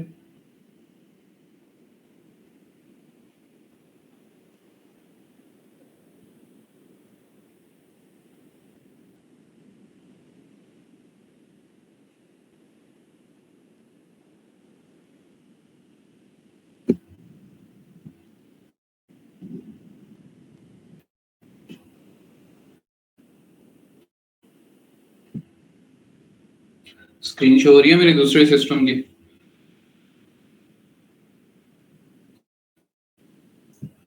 मैंने आपकी क्लास से थोड़ी सी देर पहले ही एक रहते रहते 3-4 मिनट के अंदर ये फाइल डाउनलोड की थी मैंने गिटहब से, तो मैं इससे कर लेता हूँ जी एक्सट्रैक्ट, और हम इसे एनालाइज करते हैं, देखते हैं इसमें क्या क्या चीजें हैं जी।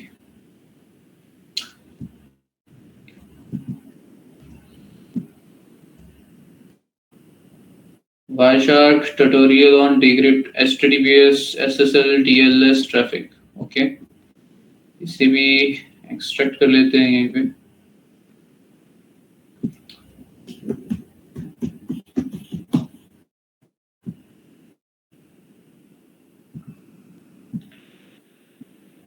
आप एज इट इज जैसे ओपन करते हैं तो आपके पास कुछ इस तरह से फॉर्मेट आता है वायरशार्क की फाइल का, ये पीकैप फाइल का।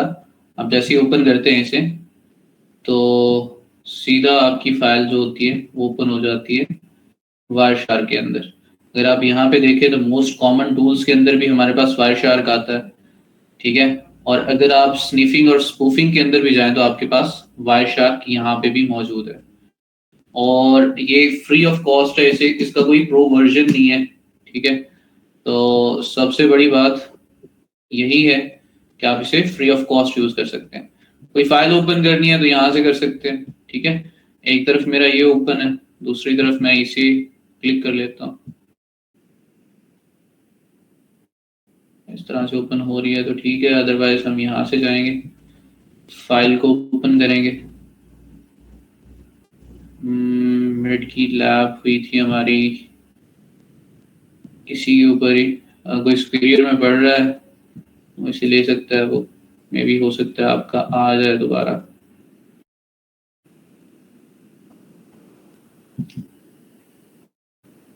ये 007 डेस्कटॉप, डेस्कटॉप के ऊपर वायरशार्क ट्रैफिक एनालिसिस पीकैप फाइल, और इसे ओपन कर लेते हैं जी। तो ये हमारे पास ये एक पूरी फाइल कैप्चर कर रखी है इन्होंने। अगर हम देखें यहाँ पे तो इसे एनालाइज करना है, इसमें से क्या क्या चीजें निकालनी है। तो अगर मैं ऊपर देखूं Wireshark tutorial on decrypting HTTPS SSL TLS, तो अगर तो डिक्रिप्ट करना है तो डेफिनेटली हमें इन्होंने कोई ना कोई कीज दे रखी हो, आई थिंक हाँ दे रखी है यहाँ पे, की लॉग्स फाइल्स हैं। That's good. ये मोस्टली जब man and middle attack perform होता है तो तब कैप्चर की जाती हैं। इनके अलावा आप डिक्रिप्ट नहीं कर सकते। तो इसे आप करने के लिए क्या करेंगे, आपने जाना है जी, जस्ट मिनट, 1 मिनट के।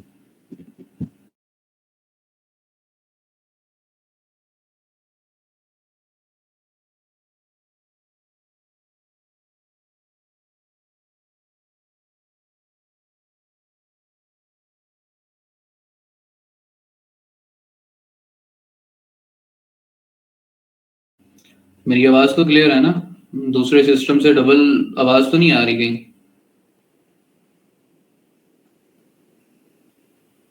जिनको यस सर, क्लियर है आप बस। ओके, कुछ कीज दे रखी है इन्होंने, हम एडिट के ऊपर जाएंगे। जाने के बाद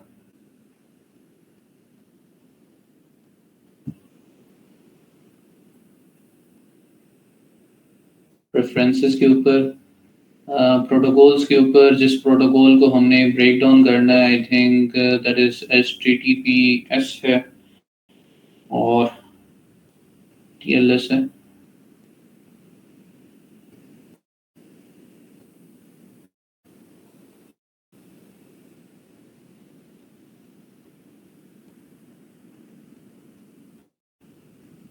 TLS से इस फाइल को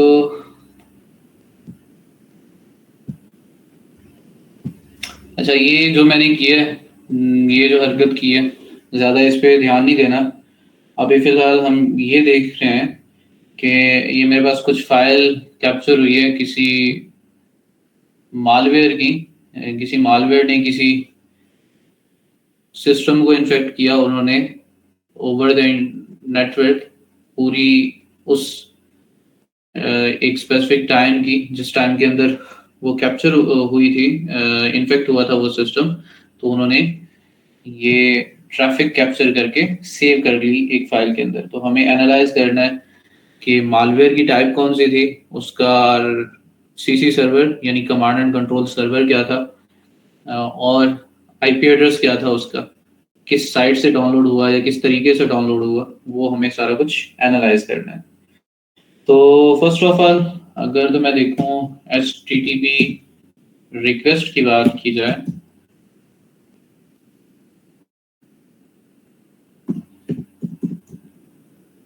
HTTP रिक्वेस्ट या अगर मैं TLS भी यूज कर लूं, TLS handshake,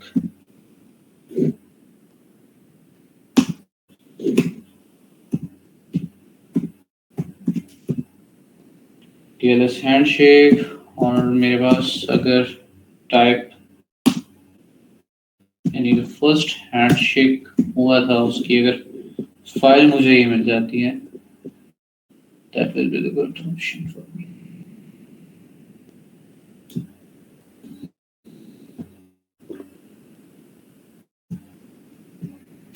HTTP dot request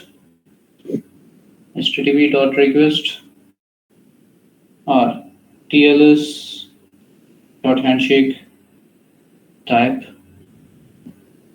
1 कोई एक कर लेते हैं पहले।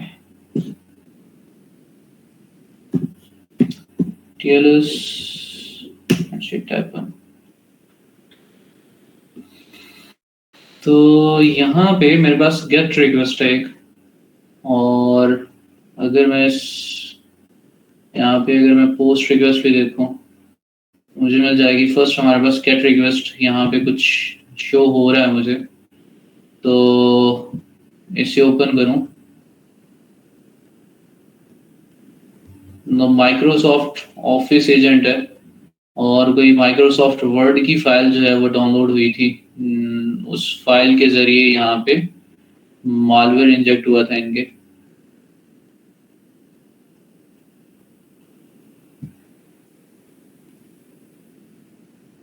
Right click, follow TCP stream,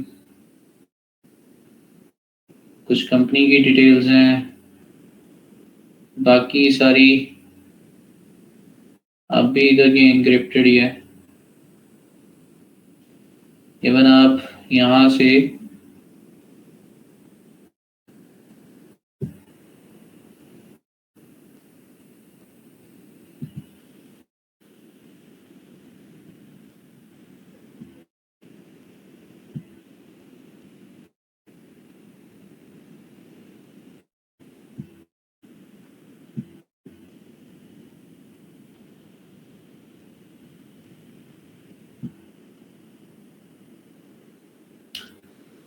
ये साइट विजिट हुई थी जिस साइड से मालवेयर जो है वो आया था, और ये हमारे पास कुछ इंफॉर्मेशन इसने यहाँ से हमें शो की है। इसी तरह से हम डिफरेंट फिल्टर्स यूज करके कैप्चर कर सकते हैं ट्रैफिक को। अगर मैं यहाँ पे आपको शो करवाऊँ कि कौन सी इसने साइट ओपन की थी, http.request, और रिक्वेस्ट मेथड हमारे पास आ जाता है जी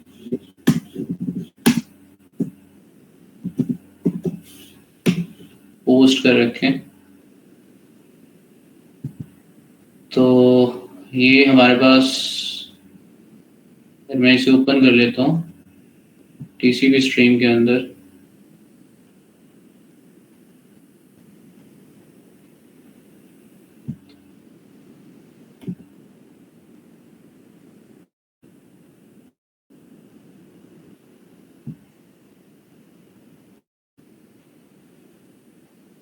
तो किस सर्वर से डाउनलोड हुई थी हमें वो शो कर रहा है, और जो डॉक्यूमेंट यानी जो पेज ओपन हुआ था वो कौन सा था, docs.php। उसके बाद किस तरह से कनेक्शन बिल्ड हुआ या नहीं हुआ, तो ये सारे सिनेरियोज हमें ये शो कर रहा है। तो हम देखेंगे इसे अलग-अलग सिनेरियोज के अंदर यूज करके। अगर आप देखें तो NBNS के नाम से लास्ट ही होना चाहिए, दिस वन।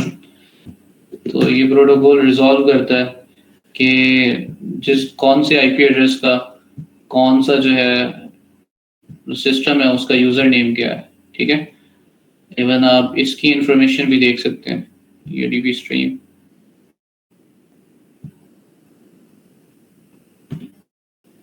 This one. तो ये रिजॉल्व करता है IP addresses to host name आपके पास NBNS, दिस वन।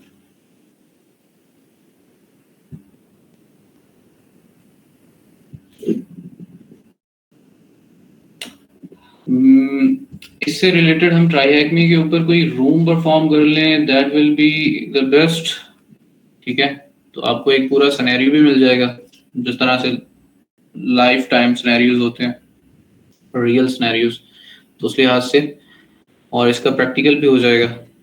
तो आज के लिए इतना ही काफ़ी है आई थिंक। टाइम 11 बज गए हैं। ओके, सर नेक्स्ट क्लास कब होगा? नेक्स्ट क्लास आपकी, मैं अगर इजी हो तो हम कल ही कर लेते हैं, क्योंकि मैं ये वायर शार्क के ऊपर आप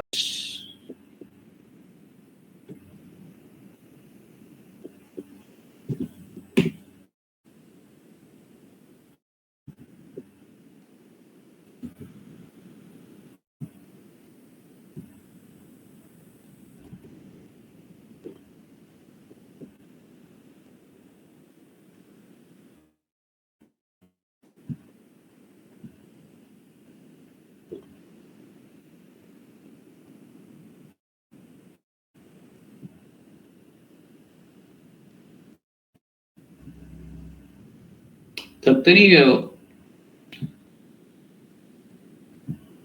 ये बोर हो रहे हो।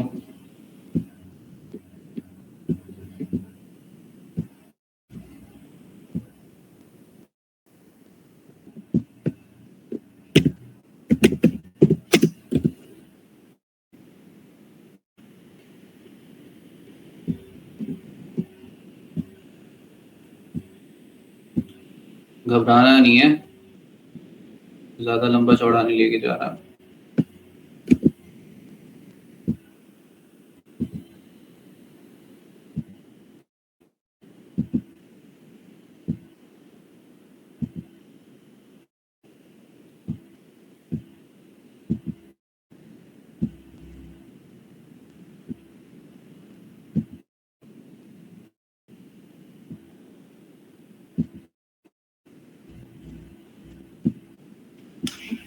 फॉर एग्जांपल ये डिवाइस 1 है,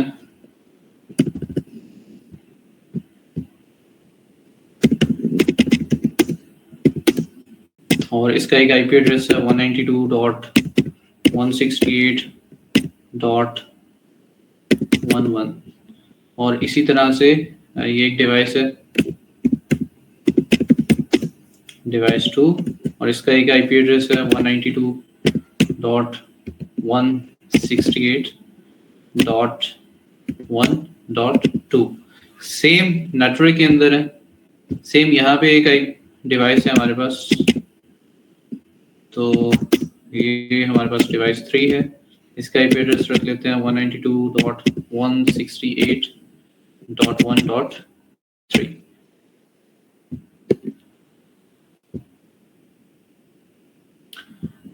ये हमारे पास स्विच है, स्विच का ये पोर्ट है, और ये हमारी ये डिवाइस है, तीसरी हमारे पे डिवाइस यहाँ पे मौजूद है। अब लास्ट टाइम जब हमने देखा था TCP/IP मॉडल और किस तरह से हैंडशेक परफॉर्म होते हैं और सारा कुछ हमने स्विच, राउटर्स और ये सारा कुछ पढ़ा था, तो हमने एक चीज़ देखी थी कि स्विच के पास एक जो है एक टेबल होता है, ठीक है, जिसे कंटेंट एड्रेसेबल मेमोरी कहते हैं। क्या कहते हैं? Content addressable memory, CAM table, ठीक है।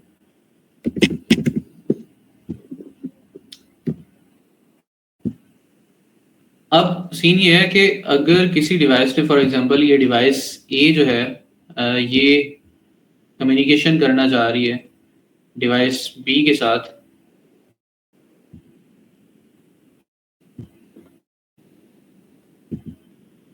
और स्विच के जरिए ये अपनी ट्रैफिक भेजती है, तो ट्रैफिक स्विच किस तरह से लेके जाता है, ठीक है। मिसाल के तौर पे इस डिवाइस का एक मैक एड्रेस भी है, जिसे हम इस तरह से लिख लेते हैं A.A.A.A.A. 2.2.4.6. ओके, तो सेम एक मैक एड्रेस इसका भी है cc.cc.cc,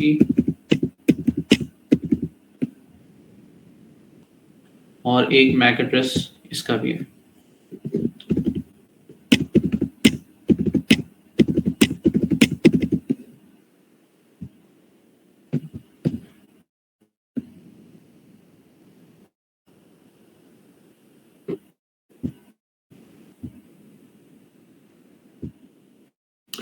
अब फॉर एग्जांपल ये डिवाइस ए है, वो कम्युनिकेट करना चाह रही है डिवाइस बी के साथ, तो स्विच के पास ये रिक्वेस्ट जाएगी, ठीक है, और इस डिवाइस के पास इसका आईपी एड्रेस है और इसका जो है वो मैक एड्रेस है, ठीक है, इस डिवाइस का।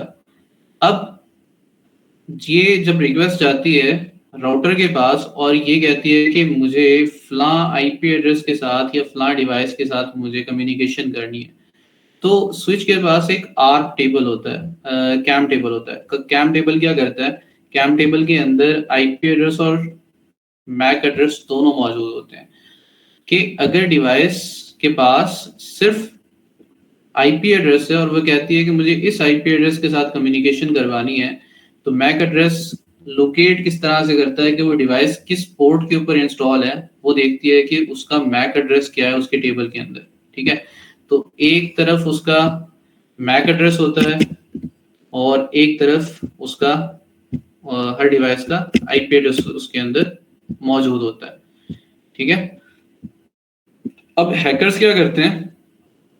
हैकर्स कुछ इस तरह से करते हैं कि इस कैम टेबल के अंदर मौजूद जो भी एंट्रीज हैं कि ये स्विच आपस में किस तरह से कनेक्शन कर रहा है, उसके अंदर आईपी एड्रेस भी है, मैक एड्रेस भी है, सेम इसी तरह से एक टेबल हर डिवाइस के अंदर भी मौजूद होता है, जिसे आर्क टेबल कहते हैं।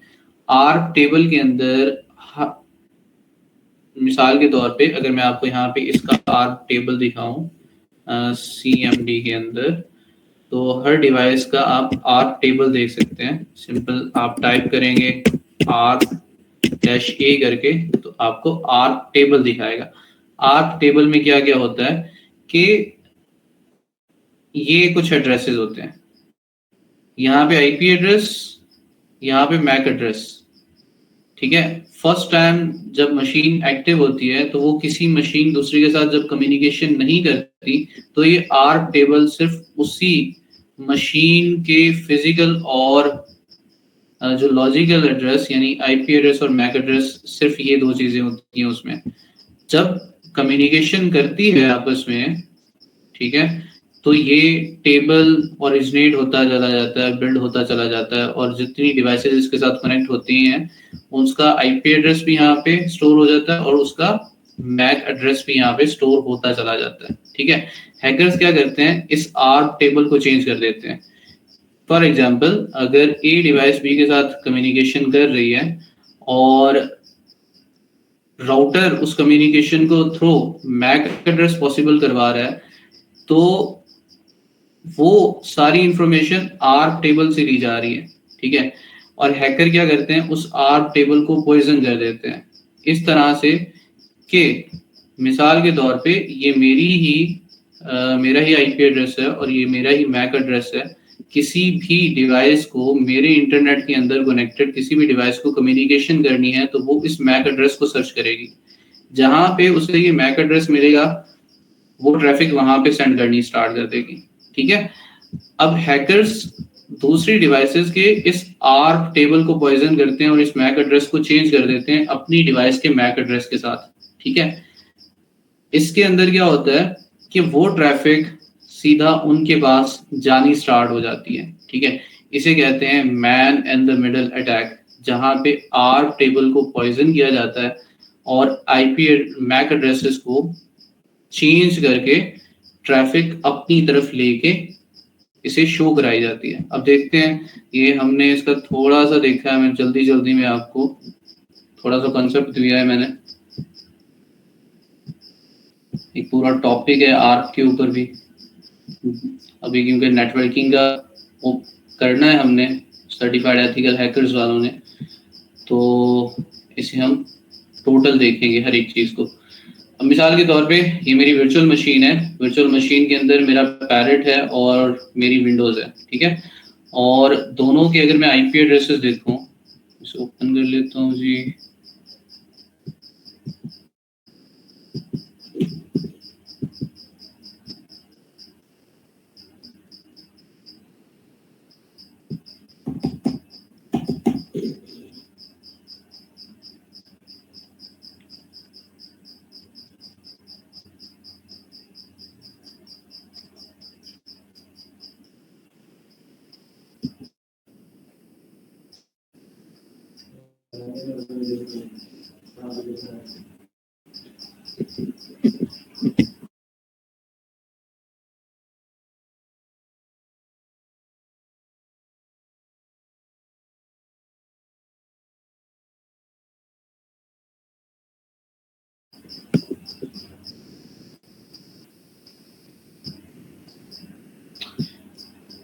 पैरेट का आईपी एड्रेस देखते हैं जी,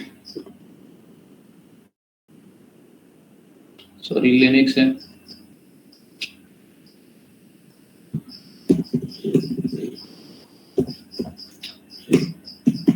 इफ कॉन्फिग, तो यहाँ पे आपको आईपी एड्रेस शो हो रहा होगा 10.0.2.16, ठीक है।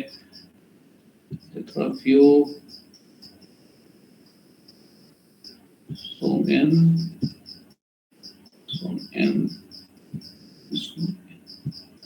ठीक है। ये मेरा लिनक्स का आईपी एड्रेस है और इधर मेरी मशीन एक्टिव हो गई है, दैट्स गुड। यहाँ पे चलते हैं जी।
इतनी स्लो क्यों हुई है?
यहाँ पे हमारे पास जो है, अगर इसका मैं आर्ट टेबल देखूं तो कुछ इस तरह से कि फर्स्ट ऑफ ऑल इसका हम कॉन्फ़िग आईपी कॉन्फ़िग के साथ आईपी एड्रेस देख लेते हैं। तो 10.0.2.15 है। 10.0.2.15 के अगेंस्ट यहाँ पे अगर मैं आर्ट टेबल आपको दिखाऊं तो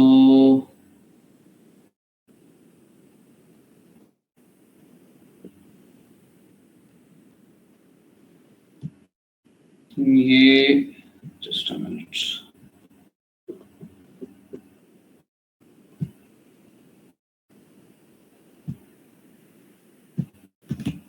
ये इसका आर्ट टेबल मैंने चेंज किया था, आई थिंक वही रह गया।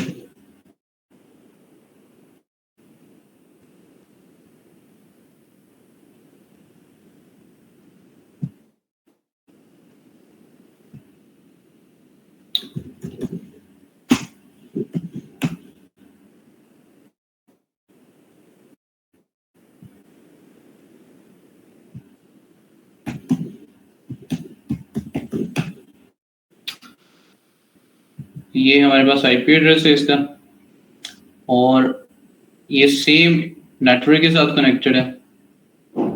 एक का 15 है और एक का 16 है, ठीक है। और अगर मैं पिंग करके देखूं तो 10.0.2.15 था, तो पिंग हो रहा है, ठीक है। इट मीन्स ये एक ही नेटवर्क के अंदर मौजूद है आपस में। यहाँ पे आपने जाना है और स्निफिंग और स्पूफिंग पे जाना है। जाने के बाद आपको एक टूल मिल जाता है इटरकैप ग्राफिकल का। इसे आप ओपन करेंगे। ओपन करने के बाद कुछ ऐसा इंटरफेस आपके पास शो होगा, आपने यहाँ पे क्लिक कर देना है। जब यहाँ पे क्लिक करेंगे तो ये स्टार्ट यूनिफाइड स्नीफिंग नीचे आपको लिखा आएगा। आपने यहाँ पे क्लिक करना है। करने के बाद आपने होस्ट के ऊपर जाना है, यहाँ पे क्लिक करना है और यहाँ पे स्कैन फॉर होस्ट कर देना है। आपके नेटवर्क के अंदर जितनी भी डिवाइसेस कनेक्टेड हैं आपको वो शो हो जाएंगी, ठीक है। यहाँ पे इसने 4 डिवाइसेस को जो है वो लोड किया है इसने, ठीक है। तो अब जिस डिवाइस को टारगेट करना है, आपने क्या करना है, आपने फिर से होस्ट के ऊपर जाना है। जाने के बाद यहाँ पे होस्ट लिस्ट के ऊपर क्लिक करना है। तो ये आपको शो कर देगा कि कितने होस्ट आपके नेटवर्क के अंदर मौजूद है। जिस डिवाइस को इन्फेक्ट करना है और उसकी ट्रैफिक को आपने डाइवर्ट करना है अपनी डिवाइस के ऊपर, तो आपको एक उस डिवाइस को टारगेट करना है और दूसरा उसका जो इंटरनेट एक्सेस पॉइंट है, यानी जो राउटर का आईपी एड्रेस और मैक एड्रेस है, उसे टारगेट करना है। तो हम 2 टारगेट चूज करेंगे। यहाँ के एक टारगेट वो डिवाइस यानी विंडोज का है एज अ टारगेट नंबर 1, और एक मेरा ये राउटर का आईपी एड्रेस और MAC address target number 2। Select करने के बाद यहाँ पे टारगेट सिलेक्ट हो चुके। करने के बाद आपने यहाँ पे आना है। यहाँ पे आपके पास मैन इन मिडल अटैक का पूरा एक मेन्यू दे रखा है, ARP poisoning, NDP poisoning, ICMP poisoning, port stealing, DHCP poisoning, ठीक है, एसएसएल इंटरसेप्ट करने के लिए। तो अभी हम आर पॉइजनिंग कर रहे हैं सिंपल वे के अंदर, तो मैं क्लिक कर दूंगा यहाँ पे ओके। तो ये पॉइजन करना स्टार्ट कर देगा। करेगा क्या कि ये अपना मैक एड्रेस विंडोज के मैक एड्रेस के साथ चेंज कर देगा, ठीक है। यहाँ पे हम R-A करके देखें तो यहाँ पे ये वाला हमारा 16 था 7B, ठीक है। और अगर यहाँ पे देखें तो ये 7B इस आईपी एड्रेस का था, ठीक है। तो इवन अगर आप यहाँ पे देखें ओके, ये 7B यहाँ पे आ गया।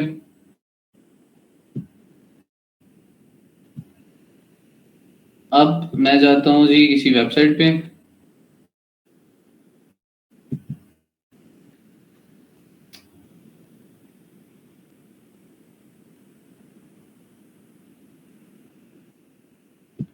वो सब है ओपन,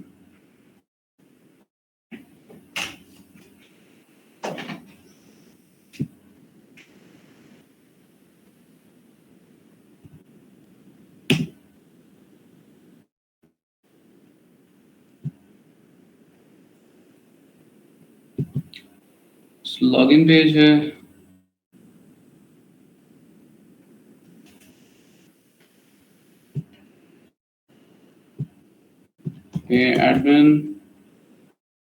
एडमिन एक बार लॉगिन कर लेता हूँ।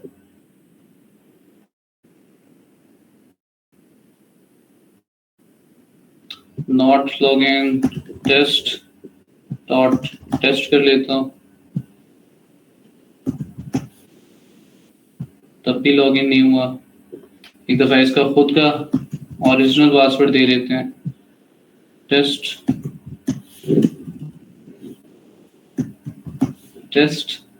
लॉगिन।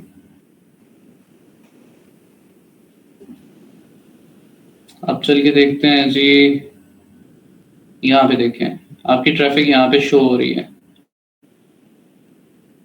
कि फर्स्ट ऑफ ऑल मैंने एडमिन दिया, यूजर नेम पासवर्ड, किस साइट पे गया मैं विजिट हुआ, ठीक है, और किस मैक एड्रेस से ट्रैफिक जनरेट हुई है, ठीक है, और सेकंड बार मैंने क्या पासवर्ड और यूजर नेम दिया, और थर्ड बार मैंने किस तरह से पासवर्ड और यूजर नेम दिया। ये सारी ट्रैफिक हमें दूसरी मशीन के ऊपर यहाँ पे शो हो रही है।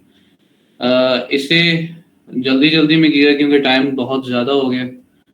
हम इसका पूरा सिनेरियो फिर से चेक करेंगे और जितने man and middle attack perform करने के बाकी टूल्स और